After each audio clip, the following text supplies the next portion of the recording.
Saudara, kita berdoa. Terima kasih Tuhan Yesus untuk hari ini, untuk anugerah-Mu Tuhan.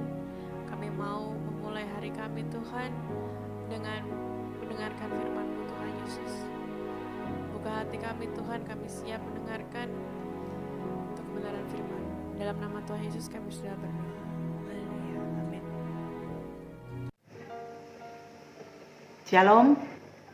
Bapak Ibu Saudara sekalian, hari ini kita berjumpa kembali di dalam renungan harian tanggal 3 April hari Senin tahun 2023. Pembacaan tahunan Alkitab kita yang jatuh pada hari ini adalah diambil dari Hakim-Hakim pasal 10 sampai 12. Saya harap saudara-saudara sudah membacanya terlebih dahulu. Judul daripada renungan kita hari ini adalah Kembali kepada Tuhan, yang diambil dari Hakim-Hakim 10 ayat 10 sampai 18. Saya akan membacakannya bagi kita semua. Ayat 10, lalu berserulah orang Israel kepada Tuhan, katanya, kami telah berbuat dosa terhadap Engkau, sebab kami telah meninggalkan Allah kami lalu beribadah kepada para Baal. Ayat 11, tetapi firman Tuhan kepada orang Israel, bukankah aku yang telah menyelamatkan kamu dari tangan orang Mesir, orang Amori, Bani Amon, orang Filistin, orang Sidon, suku Amalek dan suku Maon yang menindas kamu ketika kamu berseru kepadaku? Tetapi kamu telah meninggalkan aku dan beribadah kepada Allah lain. Sebab itu aku tidak akan menyelamatkan kamu lagi.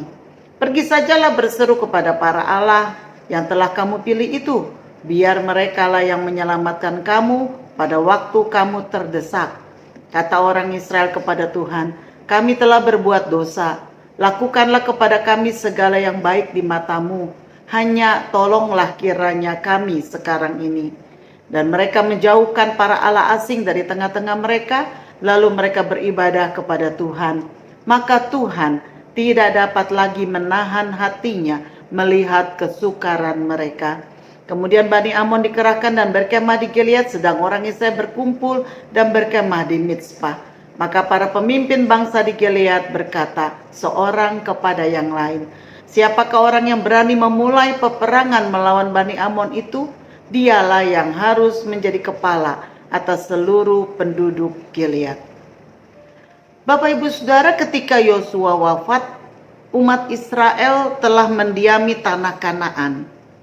Pada periode ini, Tuhan memilih para pemimpin khusus yang disebut sebagai hakim-hakim. Para hakim ini memimpin suku-suku Israel mengalahkan musuh-musuh mereka.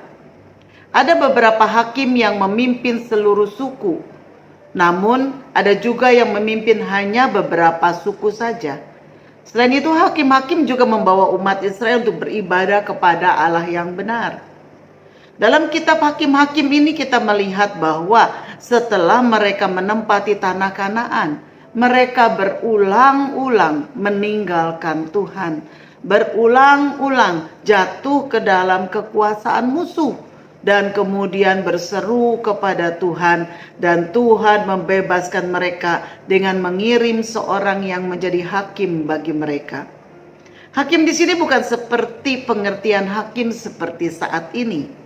Tetapi hakim di sini adalah seorang yang akan membawa umat kepada Tuhan. Hakim-hakim ini akan mengarahkan umat kembali kepada Tuhan. Tetapi setiap generasi baru dan ketika tidak ada hakim yang memerintah, mereka kembali melakukan apa yang jahat di mata Tuhan. Mereka beribadah kepada para Baal dan para Asitoret, kepada para allah orang Aram, para allah orang Sidon, para allah orang Moab, para allah Bani Amon, dan para allah orang Filistin. Dan mereka melupakan Tuhan Allah yang benar dan tidak beribadah kepadanya di ayat yang ke-6. Sebab itu Allah sangat murka terhadap orang Israel dan menyerahkan mereka ke dalam tangan orang Filistin dan Bani Amon. Bangsa-bangsa ini menekan orang Israel dengan sangat selama belasan tahun, sehingga orang Israel menjadi sangat terdesak. Setiap kali mereka terdesak dan tertekan, maka mereka akan berteriak dan berseru kepada Allah. Dan setiap kali mereka meminta ampun akan dosa-dosa yang mereka telah perbuat terhadap Tuhan, dan mengaku bahwa mereka telah meninggalkan Tuhan dan beribadah kepada Allah lain. Dan ketika mereka bertobat dan menjauhkan para allah asing dari tengah-tengah mereka dan kembali beribadah kepada Tuhan, maka Tuhan tidak dapat menahan hatinya dan mengampuni mereka serta menolong mereka. Dia adalah Allah yang Maha Pengampun, sama seperti yang tertulis di dalam 1 Yohanes 1 ayat 9. Jika kita mengaku dosa kita, maka Ia adalah setia dan adil, sehingga Ia akan mengampuni segala dosa kita dan menyucikan kita dari segala kejahatan. Dalam pasal 10 orang Israel dituliskan melakukan apa yang jahat di mata Tuhan. Mereka melakukan jahat dengan yang pertama, mereka beribadah kepada ilah-ilah bangsa kafir. Mereka mengikatkan diri mereka kepada dewa Baal, Asitoret, dewa orang Aram, dan lain-lain. Yang kedua, mereka meninggalkan Tuhan. Mereka melupakan Tuhan yang telah membebaskan nenek moyang mereka dari perbudakan di tanah Mesir.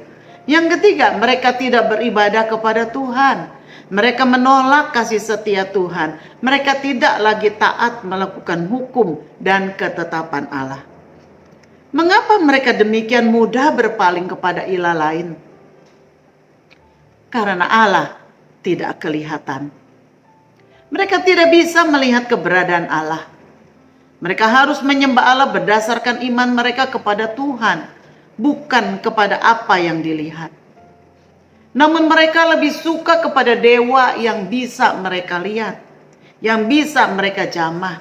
Sementara dewa para bangsa kafir yang biasanya berupa patung bisa dilihat, diraba. Sebab itu mereka dengan mudah tergoda untuk menyembah dewa asing yang sepertinya nyata dan kelihatan. Namun mereka telah dibodohi dengan pikiran mereka yang telah disesatkan oleh iblis. Bagaimana mungkin dewa yang adalah patung buatan tangan manusia bisa mampu menolong mereka, sedang dewa tersebut tidak bisa hidup dan bernafas.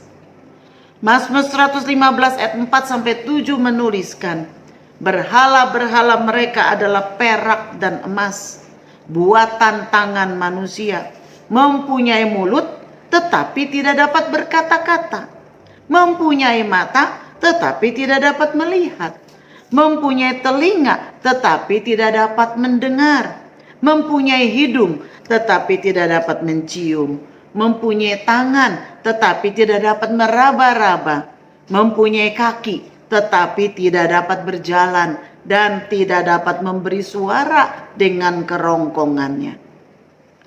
Nah, perenungan kita hari ini adalah apa yang dialami oleh bangsa Israel di masa hakim-hakim ini juga dialami oleh gereja Tuhan saat ini.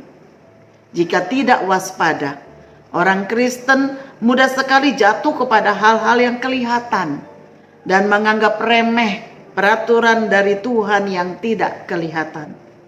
Bukankah seringkali hati kita lebih mudah terikat kepada uang daripada kepada Tuhan? Hati-hatilah. Firman Tuhan mengatakan bahwa tidak ada orang yang bisa mengabdi kepada dua tuan.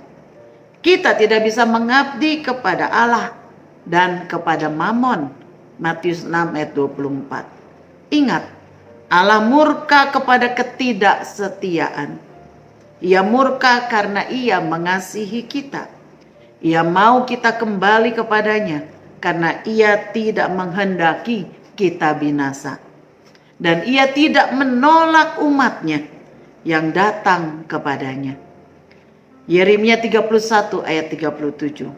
Mazmur 66 ayat 20 juga mengatakan, terpujilah Allah yang tidak menolak doaku dan tidak menjauhkan kasih setianya daripadaku. Amin. Mari kita berdoa. Bapa, kami bersyukur karena Tuhan begitu mengasihi kami. Karena kasih setiamu itu besar. Kami bersyukur karena Engkau Allah yang panjang sabar. Meskipun kami sering memberontak, meskipun kami sering kali menyakiti hatimu, tetapi ketika kami berbalik, bertobat, dan mengaku dosa kami, sadar akan kesalahan kami, maka Engkau tidak pernah menolak kami. Engkau selalu menerima kami dengan pengampunan dan kasih-Mu. Terima kasih ya Bapa. Biar kiranya firman-Mu mengingatkan kami setiap waktu, agar kami boleh kembali dibalikan jika kami melangkah di jalan yang sesat, yang tidak benar. Terima kasih Bapa untuk firman-Mu hari ini yang membawa kami kembali kepada Tuhan. Terima kasih. Di dalam nama Yesus kami berdoa. Haleluya. Amin. Kiranya Tuhan memberkati kita semua. Shalom.